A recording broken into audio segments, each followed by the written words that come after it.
So for class today, we were asked to interview somebody who is a digital immigrant, which basically means they didn't grow up in the internet age. They don't know how to work most of the technologies we have nowadays. It's not something that's common to them as it is to us. I decided to interview my boyfriend's mother because she is extremely technology impaired.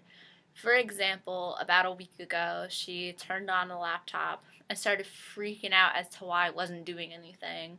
My boyfriend's father went upstairs and just blatantly told her not doing anything because all you did was turn it on. You're just sitting there staring at it. You didn't try to click any buttons or press anything for any program to open up.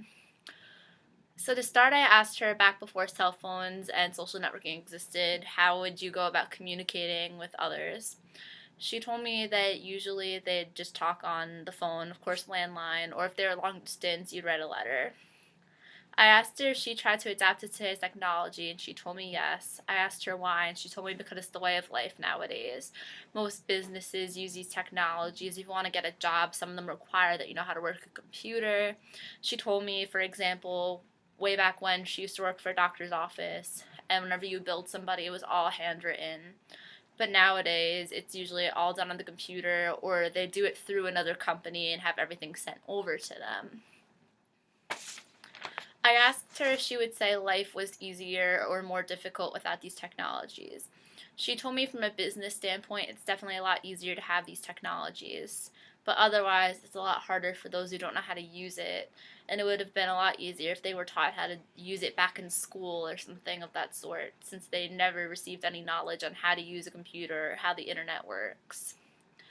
She told me that the most effective way to communicate or share information back then was definitely the telephone. It was always the quickest, most efficient way to contact somebody if you needed it.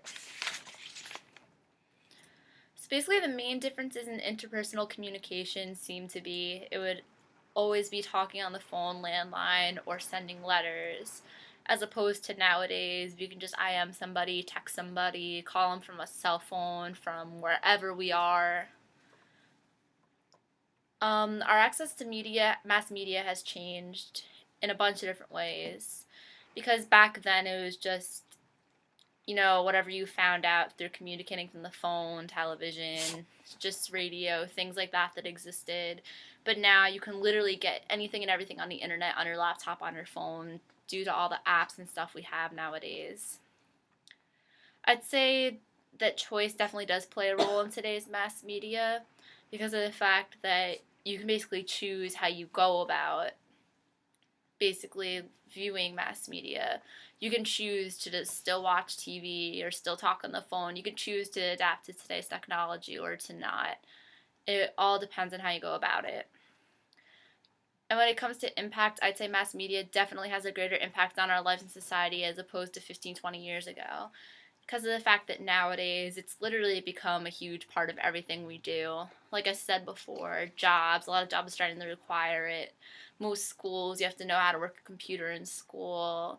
Most places require for you to have a cell phone in order to work there, just random things like that. And a lot of mass media influences our lives nowadays too, like the internet, what we can do and stay on the internet, the amount of freedom we have. And back then it was just more so you talk on the phone, you do what you could. Mass media had no impact. It wouldn't affect your life really that much. Like there's people nowadays they'll just sit in on the computer all day, but way back when you couldn't do that. So there's definitely quite a few differences.